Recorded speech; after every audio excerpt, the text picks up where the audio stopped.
네, 여러분 이번에는 국민의힘 최고위원에 출마한 정미경 후보를 만나보겠습니다.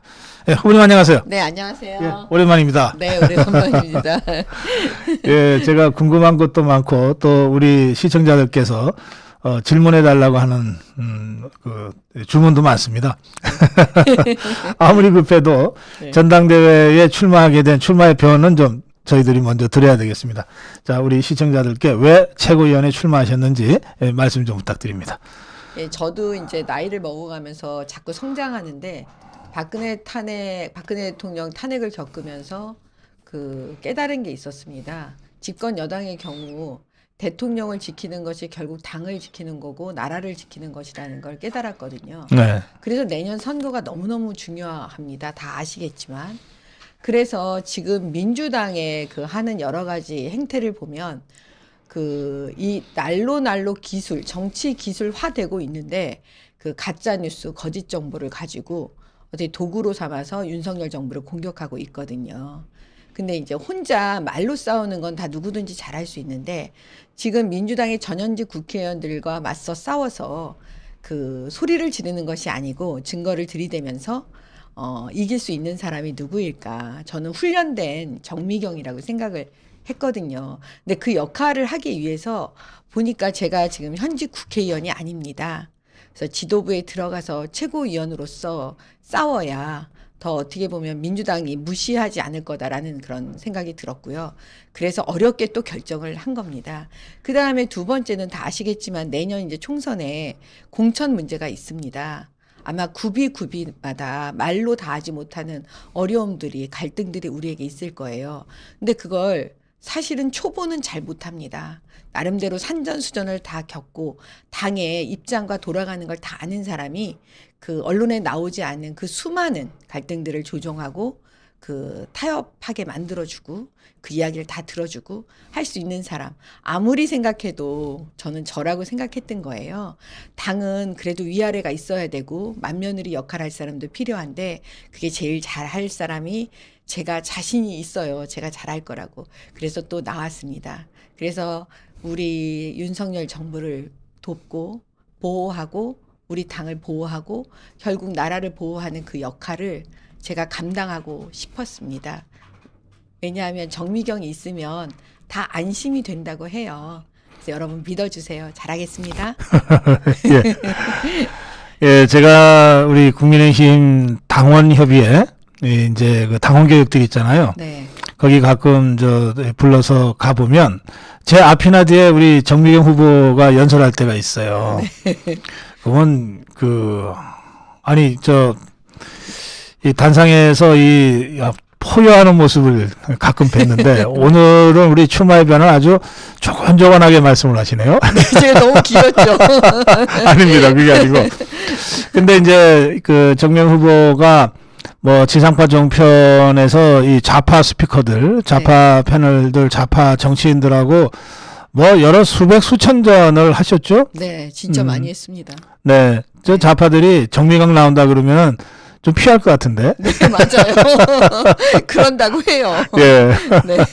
예, 우리한테도 좀 정말 대중에 소구할 수 있는 그런 담론구사할 수 있는 정치인이 정말 좀 필요합니다. 예.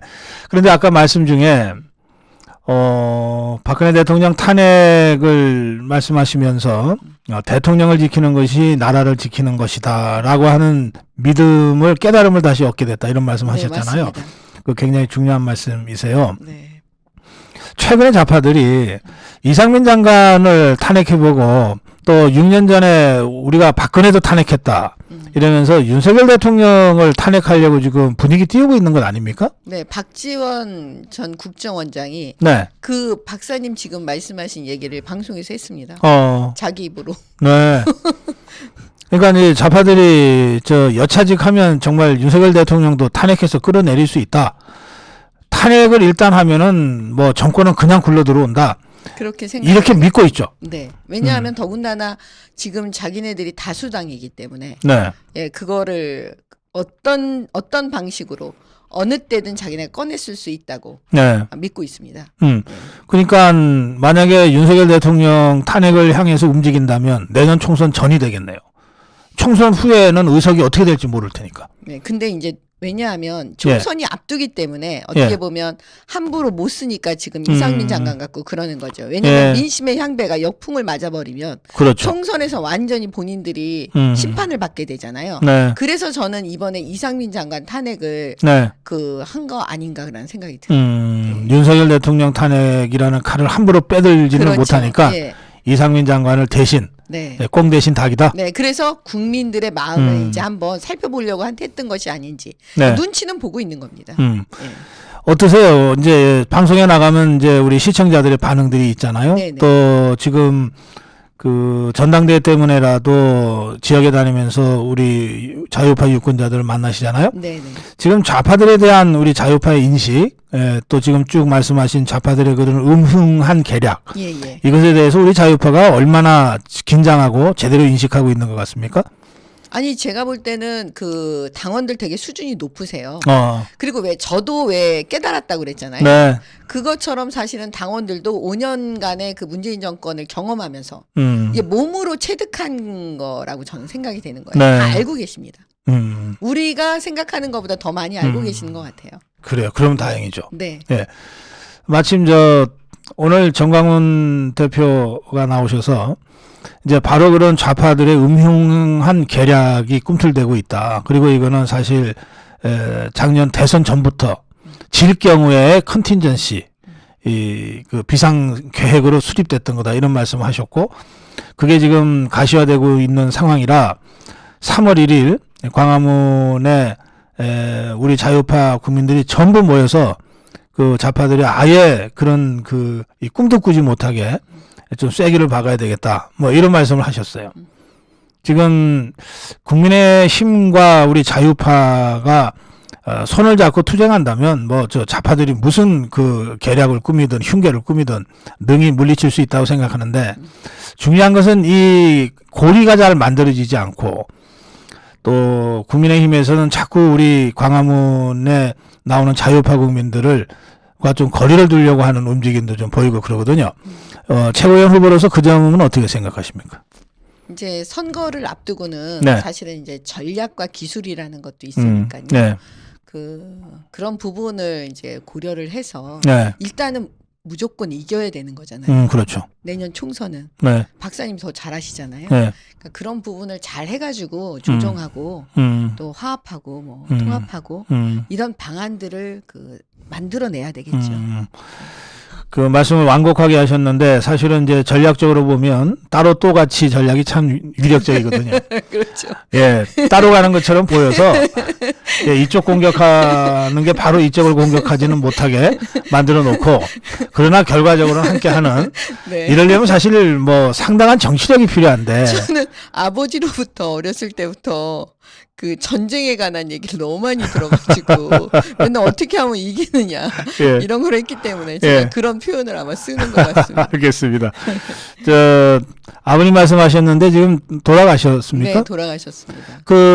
월남전 참전 군인 아니셨어요? 네, 맞습니다. 음. 근데 이제 그냥 월남전 참전 군인이 아니고요. 네. 그 아내를 잃었죠. 그러니까 제 어머니가 저 이제 2살 때 네. 밑에 동생을 낳다가 아, 피를 많이 흘리고 아이고. 돌아가셨거든요. 아. 근데 이제 그 두 분이 마지막 장면을 못 본 거예요. 부대에서 오고 있는 과정이었기 때문에. 근데 이제 국가의 부름은 받았죠. 월남전에 가야 되니까. 네. 근데 이제 아버지가 만약에 월남전에 가서 잘못되면 저는 고아가 되잖아요. 근데 더군다나 전 딸인데. 그러니까 너무나 그때 몇 살이었어요? 제가 한 2-3살 때요. 2-3살 때. 네. 예. 그러니까 굉장히 많은 고민을 하고 전쟁터에 가셨는데 네. 사실 그때 그 전쟁이 월남전이 과연 미국을 위한 싸움이냐? 아니래요. 아니었대요. 그럼 베트남을 위한 싸움이었냐? 아니었답니다. 그건 대한민국을 위한 싸움이었대요. 그 당시 한국 군인들이 다 그렇게 생각을 했대요. 그렇죠. 그래서 전쟁에 그렇죠. 임할 때 네. 죽기를 각오하고 싸울 수 있었다는 거예요. 왜 다른 영토에 가서 전쟁을 하는데 대충 하거나 숨거나 뭐 이래도 되잖아요. 근데 죽기를 각오하고 싸웠고 한치도 물러서지 않겠다 그런 마음으로 싸웠다는 거예요. 네. 그래서 같은 막사를 쓰고 있던 그 미군 네. 저희 아버지하고 쓰고 있던 그 사람들이 물어봤대요. 예. 너네는 어떻게 그렇게 진짜 목숨 걸고 진짜 싸우냐? 목숨 걸고 싸울 수가 있냐. 음. 그래서 이제 아버지가 그때 그랬대요. 나는 여기서 우리 대한민국을 위해서 싸우는 싸움이기 때문에 그리고 나는 두고 온 딸도 있는데 내가 여기서 서로 잘못되더라도 아마 대한민국이 우리 딸을 잘 키워줄 거라고. 근데 그래요, 그 그래요. 군인이 그 얘기를 듣고 며칠 있다 죽었대요. 저런. 예. 예. 이 월남전을 다룬 미국의 영화들이 많잖아요. 네. 이제 뭐 영화마다 조금씩 다릅니다만 네.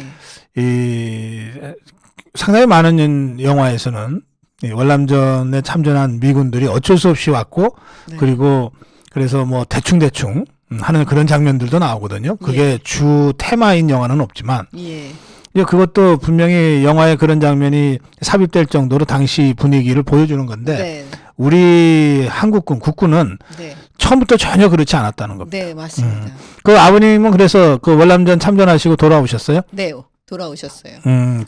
계급이 뭐였습니까? 저희 아버지가 참전하실 땐 소위였던 걸로 알고 있고요. 그리고 아버지는 육군 대위에서 소령 진급이 안 돼가지고 바로 예편을 했죠. 그러셨구나. 네. 그 소위면은 제일 위험한 그 이 전장터에 그 제일 선봉에 서셨을 것 같은데요. 네, 맞습니다. 제- 아버지 굉장히 훌륭한 분이셨어요. 제 선치는 월남전 참전하셨을 때 소령이었어요. 아, 소령이었고 화학부대장이었습니다. 아, 네. 저희는 네. 통신장교. 그러니까 이제 고엽제 살포를 예, 예. 헬기를 통해서 하고 뭐 그래서 결국은 고엽제로 돌아가셨어요. 저희도요. 아이고. 그런데 이제 우리 후보님이나 저나 이제 그런 우리 저 아버지를 두고 이제 그 아버지 밑에서 컸는데 최근 들어서 그 정말 황당한 재판이 하나 있었어요. 월남에 참전한 우리 국군들이 베트남 양민들을 학살했다는 것을 인정하고 그 전제로 군인들 누구누구라고 특정할 수가 없으니까 한국 정부가 그 베트남 민간인에게 배상을 하라. 아니 그러면 월남전에 참전한 우리 아버지들이 전부 민간인 학살자처럼 돼버리는 거 아니에요. 그렇죠. 그거는. 네. 그러니까 전쟁이 터지면 뭐 사람이 워낙 각양각색이니까 그중에 일부 일탈자가 있을 수 있어요. 그리고 실제로 우리가 월남전을 치르면서 그런 그 일탈한 행동을 한 사람들은 군법에 회부해서 사형을 시키는 경우도 있고 그렇습니다. 그렇지만 우리 군 전체는 전혀 그렇지 않았거든요. 근데 이런 식의 엉뚱한 그 재판이 1심이긴 하지만 나왔단 말이에요. 결과가. 그러니까 저 정말 그 화가 나더라고요. 어떻게 봐야 됩니까? 저는 그거 지금 처음 들은 것 같아요. 예. 예. 글쎄요. 그 내용을 뭐 구체적으로는 잘 모르니까 네. 바로 말씀드리긴 그런데 사실 전쟁 중에는 네. 아까 말씀하신 대로 어떤 일이 벌어질지 모르잖아요. 네. 예. 근데 이제 그걸 가지고 뭐 법률적으로 따진다. 글쎄요. 그 입증이 될지 잘 모르겠는데요. 그러니까요. 하여튼 그 황당한 재판 결과가 아마 좌파 판사로 추정되는 사람인데 이걸 판결을 내놨기 때문에 지금 정부가 적어도 2심에서는 바로잡아야 된다. 이런 뭐 우리 여론들이 비등합니다. 자, 그 문제는 이제 그 정도로 하고요. 이게 지금 최고위원 출마를 해서 우리 시청자들께 인사를 하러 왔는데 이런 질문을 드려서 죄송하지만 그 별명이 준성맘이라는 별명 있죠. 그 지금 우리 자유파 주류는 아이고 이준석이라는 이름 자체를 듣기 싫어하는데 하필 별명이 그래 그 이준석의 준석이가 따라다니는 별명을 얻게 되셔가지고 좀 괴로우시겠어요. 힘드시고. 아, 힘들어요. 예. 예, 괴로워요. 예. 그 어쩌다 그런 별명이 생겼습니까? 아니, 이제 저는 사실은 아까도 말씀드렸지만 네. 아버지로부터 이제 여러 가지 전쟁에 관한 이런 얘기 예. 많이 들었잖아요. 네. 그러니까 이 조직을 보호하고 우리 공동체를 보호하고 이런 거에 선당후사 말하자면 네. 조직이 먼저인 거죠. 네. 예. 이런 게 사실 몸에 배어 있는 사람이에요. 네. 근데 이제 그 당시에 그 당 대표잖아요. 당원들이 그러니까 이준석이라는 사람이 중요한 게 아니고 당 대표잖아요. 네. 대표 어찌 됐든. 그러면 이 대표가 잘못되면 그 파국을 그냥 그 순간 맞아버리면 너무나 조직이 위험해지니까. 더구나 당시에는 대통령 선거를 네. 치러야 되고. 네. 예. 그리고 대통령 선거에 바로 또 지방 선거가 있었어요. 아, 예. 그러니까 민주당이 계속 공격을 대표를 향해서 보통 하잖아요. 예. 예, 그러니까 그런 방식에서 어느 정도 이 파구까지는 가면 안 되겠다. 예. 그렇게 해서 조금 한 거죠. 카바를 좀 한 거죠.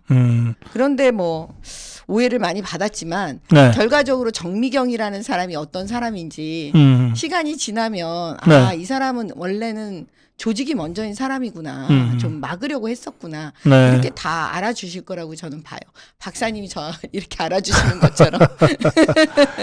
그 사실은 이제 그 당시에 그래서 이 이준석 체제를 이제 대선이 끝난 다음에 이준석 체제를 계속 가져가는 거는 의미 없다.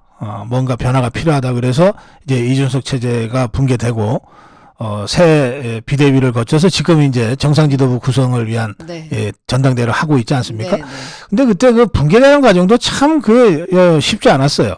아니 그러니까 그때 이제 뭐냐면 네. 이게 법률적으로 가는 건 저는 반대거든요. 가처분. 네. 그래서 제가 그때 그건 아니라고 말한 거죠. 제가 손을 뗐던 그 지점이 딱 그 지점입니다. 그 이준석이가 가처분 신청을 할 때 당을 네, 상대로. 저는 그렇게 하면 그거는 이제 아니다. 예. 그리고 뭐냐면 저는 사실 20대 예. 그 젊은 사내아이 둘을 키우고 있는 엄마예요. 네. 네. 근데 이제 아마 아들 키운 엄마들은 다 마음이 비슷할 거예요. 얼마나 속을 많이 썩는지 몰라요.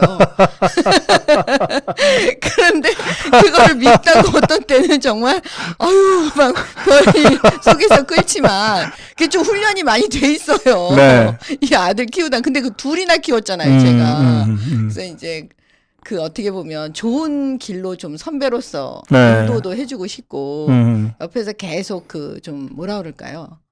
그 젊은 사람들은 어떻게 보면 어른들이 살아온 그 삶을 살지 않았기 때문에 네. 잘 모를 수도 있다라는 생각이 제가 든 거예요. 그래서 계속적으로 얘기를 했는데 네. 이제 그게 안 듣는 순간에는 제가 어떻게 해요? 그러니까 그때 상황이 지금 제가 재구성을 해보면 김재원은 이제 그 출마 때문에 최고위원을 먼저 던졌고 배현진이 던지고 뭐 여러 사람이 최고위원을 던졌는데 네. 그런데 그 정미경이 안 던지고 있으니까 그래서 도대체 정미경은 뭐냐 뭐 준석맘이냐 진짜 막 이렇게 됐던 건데 저는 마지막 순간에 순간에 그 끝까지 설득을 해서 같이 사퇴하자 그랬죠. 네. 저 법정으로 가져가지 말고. 아니, 그 같이 사퇴하자. 가져가지 그러니까 사퇴하자고 얘기를 했기 때문에 시간이 좀 갔지만 마지막 순간에 우리 당원들이 이제 결정하고 이게 이준석 대표가 제 제안에 거절을 하니까 저는 이제 제가 던진 거죠. 그래서 이제 그것은 이제 완전히 이제 기울어지긴 했어요. 예, 그렇게 돼서 정미경이 최고위원을 던진 후에는 이준석이하고 김용태 달랑 둘이만 남아서 이제 법적으로 문제를 이제 하면서 당에 해당 행위를 하고 뭐 이렇게 지금 돼서 여기까지 온 겁니다. 근데 이제 그 과정에서 뭐 정말 오해도 많이 받으셨을 것 같은데 왜 그때 해명을 하지 않으셨어요? 그러면 정치가 안 돼요. 박사님 더 잘하시잖아요. 하긴 그렇지. 네. 예, 이게 정치라고 하는 게 이게 빙상 같아서 보이는 10%보다 보이지 않는 그렇죠. 90%가 있거든. 예. 이 얘기를 풀기 시작하면 사실 정치 못하지. 네, 맞습니다. 그래서 좌파들은 자꾸 이 밑에 얘기를 자꾸 풀어요. 네, 맞아요. 그래서 본질이 헷갈리잖아요. 예. 그리고 저 유승민이나 이쪽에서 자꾸 이 밑에 얘기를 풀려고 하니까 이게 참 정치가 진흙탕으로 자꾸 떨어지는 거죠. 예, 알겠습니다. 어떤 상황에서 어떤 고초를 겪고 또 이게 정말 정미경의 정치에는 전혀 도움이 안 된다는 걸 알면서도 어떻게든 좀 정치로 이 문제를 풀어가기 위해서 마지막까지 노력을 했다. 그 결과 정말 불명예스럽게도 준석맘이라는 별칭이 생겼는데 지금 후회합니까? 아니 또 정치라는 게 뭐 그걸 뭐 자꾸 자기 마음에 뭐 또 남겨놓으면 또 어려우니까 또 지나가는 건 지나간 대로. 근데 보면 그래도 박사님이 정치를 하면서 느끼는 건데요. 네. 그 당원들 수준이 되게 높으세요. 예. 그리고 이제 시간이 조금 지나면 정미경이라는 사람이 원래 이런 사람이구나. 이렇게 또 알아주시잖아요. 그러면 지금 제가 하는 얘기를 이제 들으시는 분들도 좀 이해는 된다. 그러실 거라고 보고요. 저는 항상 조직이 먼저입니다. 알겠습니다. 내 공동체가 먼저입니다. 예. 근데 최고위원에 출마를 했으면 당선이 목표인데 네네. 지금 8명 중에 4명이잖아요. 네네. 지금 여론조사에 보면 지금 저 하위권으로 지금 조사가 나옵니다. 네. 아니 근데 이제 처음에 이제 CBS에서 한 건 제가 또 2등이었고요. 예. 예. 그다음에 뭐 사실은 상위권에 있어요. 그래요? 네. 그러면 뭐 걱정 안 해도 돼요? 아니요 그런 건 아닌데 이제 제가 듣기로는 예. 다 이게 비슷비슷하게 붙어 있는 것 같더라고요. 다 오차범위 아니죠? 예. 그렇기 때문에 예. 그렇습니다. 열심히 해야죠 끝까지. 뭐 필승 전략을 뭘 갖고 있습니까? 필승 전략은 뭐 열심히 만나야죠 뭐. 예. 열심히 만나요. 근데 최고위원 후보들은 TV 토론이 없더라고요. 딱 한 번 있는데요. TV가 아니고 옳은소리 유튜브. 예. 그거 빼놓고는 지금 토론이 없어요. 근데 과거에도 그랬습니다. 예. 예. 그래서 저는 이거 좀 문제다. 물론 8명이나 되는 최고위원 후보가 쫙 서서 토론하는 것이 기술적으로 쉽진 않지만 네. 그러면 컷오프를 뭐 6명을 한다든지 해서라도 예. 적어도 한 번 정도는 지상파 종편을 통해서 최고위원들의 TV 토론도 저는 기회를 마련해야 맞다고 생각해요. 아니 우리가 지금 당대표 따로 뽑고 최고위원 따로 뽑지만 뭐 그래서 흔히 하는 말로 뭐 메이저리그 마이너리그라고 하지만 마이너리그도 중계하잖아요. 그리고 사실은 대표 한 사람이 당 운영하는 건 불가능하지 않습니까? 최고위원들 2-3명만 입장을 달리해도 이게 정상적인 당 운영이 잘 안 되거든요, 현실적으로. 그러니까 최고위원들도 중요하다. 그러면 우리 이 국민들한테 최고위원들의 그 진면목을 알리기 위한 최소한의 기회는 줘야 되는 것 아니냐 그런 생각이 드는데 어쨌든 이번에는 TV 토론도 없이 네. 예, 그러니까 상당히 불리하게 지금 선거를 치를 수밖에 없겠네요. 지금 이 룰에 따르면 네. 그냥 조직하고 뭐 세가 많은 사람이 무조건 유리하게 돼버렸거든요. 그렇죠. 예.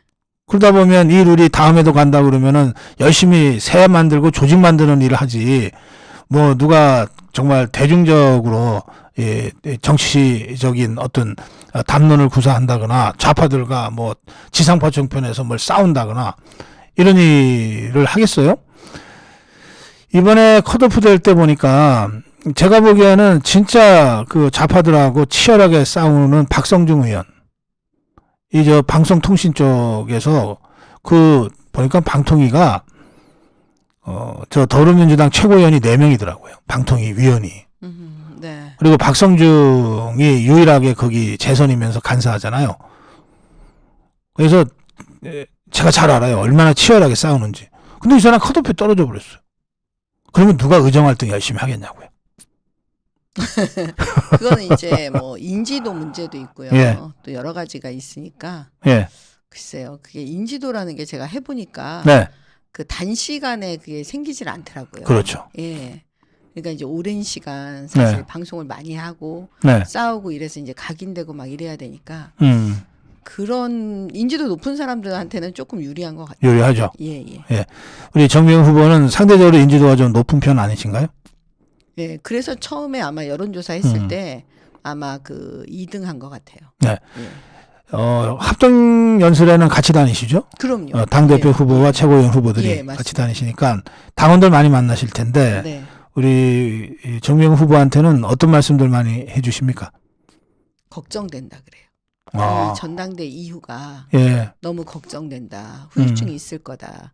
배제하는 정치하면 안 된다. 통합해야 된다. 네. 합쳐도 지금 이길 뚝 말뚝인데 왜 이러나. 이런 걱정들 많이 하세요. 네. 예. 그러면 뭐라 그러세요? 나도 걱정된다.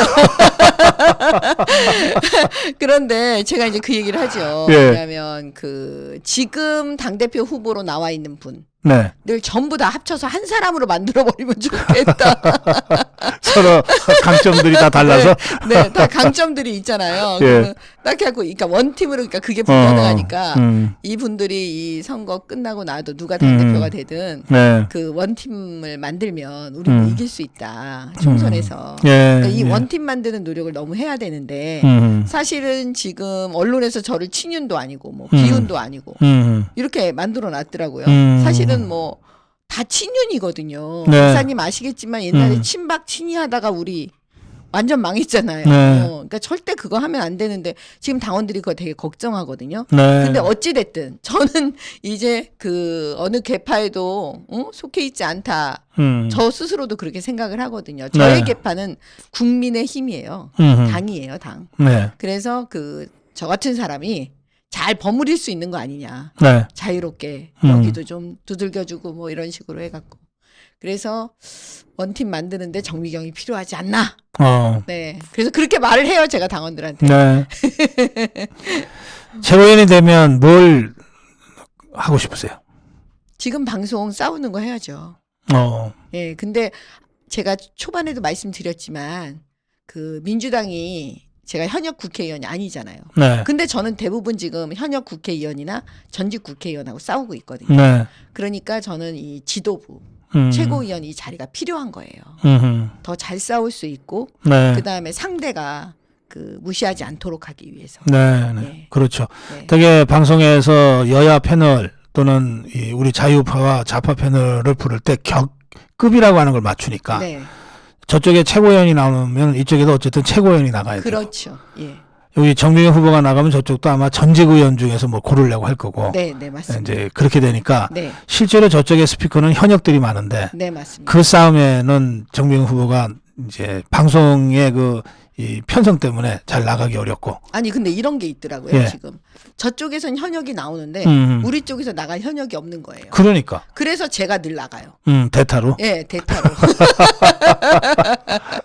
그러니까 정미경 후보는 저를 대타로 쓰지 말고 정선수로 좀 싸울 수 있게 해주세요. 네, 맞습니다. 제가 좌파들하고 싸우는 건 자신 있습니다. 네, 맞습니다. 밖으로는 좌파들과 싸워서 이기고 맞습니다. 안으로는 함께 다 함께 하는데 네, 이 어떤 저 역할을 하겠다. 네. 알겠습니다. 뭐 시간이 금방 다 돼버려가지고. 네. 박사님도 절 지지해 주시는 거죠? 저는 저 고성구 TV에 나오는 모든 후보를 지지합니다. 네, 감사합니다. 제가 지지 안 하는 후보는 아예 부르지 않습니다. 아유, 감사합니다. 예. 예, 이 마무리 하시면서 저 마지막 호소 말씀 좀 부탁드립니다. 아, 네. 우리 고성국 TV를 사랑하는 그 시청자 여러분, 예, 정미경입니다. 오늘 되게 이쁘게 말하려고 노력했습니다. 이쁘게 봐주십시오. 예, 꼭 최고위원 될 수 있도록 많은 힘을 모아 주십시오. 감사합니다. 예, 고맙습니다. 아까 아들이 둘이 있다고 그랬죠? 네. 지금 뭐 해요? 하나는 군대 가 있고. 군대 갔어요? 예, 대학을 안 가고 군대 갔어요. 그냥 그래요? 자기 혼자 결정으로요. 고등학교 졸업하고? 예, 그래서 우리 완전히 막 멘붕이 됐어요. 진짜 너무 놀래가지고. 그래서 어디서 근무해요? 지금 충주 비행장이요. 아, 비행장에서? 네. 아이고, 그 비행장, 비행사가 아니면 비행장 근무가 어렵다 그러더라고. 예. 파일로트들은 뭐, 근데 이 녀석이 처음에 이제 가서 어, 자대 배치 받고 며칠 있다 전화를 했어요. 어. 저한테. 그러더니 어머니 여기는 상식이 통하지 않는 곳입니다. 그래서 깜짝 놀랐어요. 꼭 하면 활주로 굴복시킬 것 같은데? 근데 좋은 게요. 네. 전화를 해요. 어허. 전화를 할 수가 있어요. 네. 아이고, 아주 당찬 아들을 두셨네. 네. 그리고 또 하나는? 하나는 지금 사실 조금 아파요. 공부하고 있습니다. 아, 그래요? 예. 아픈데 예. 공부를 해요? 예. 그래요. 알겠습니다. 예. 이 군인 가족입니다. 군인 가족. 그 월남전 참전 용사를 아버지로 두셨고, 어머니가 일찍 돌아가셔서 네. 예, 힘들게 크셨다. 그래도 좋은 어머니를 만났고요. 아. 제가 복이 많아요. 네. 예, 천사 같은 어머니가 지금도 저를 키워주고 계시고 같이 살아요. 예. 그러시구나. 예. 알겠습니다. 자, 우리 최고위원에 당선되고 나면, 이런저런, 오늘은 이제 아주 짧게 긴급 특별대담으로 저희가 그것도 녹화로, 지금이 금요일 오후 5시거든요. 예, 잠시 후에 저희 저녁 생방송할 때 이제 보내드리려고 이렇게 급하게 녹화를 합니다만, 당선되고 나면 좀 여유 있게 시간 많이 가지고, 여의도 포차에서도 한번 모실 수도 있고 이런저런 그동안 살아온 삶의 얘기도 좀 곁들여서 여러분들하고 다시 만날 수 있기를 바랍니다. 네. 예. 고맙습니다. 네, 정미경 최고위원 후보였습니다. 네. 여러분 고맙습니다. 감사합니다.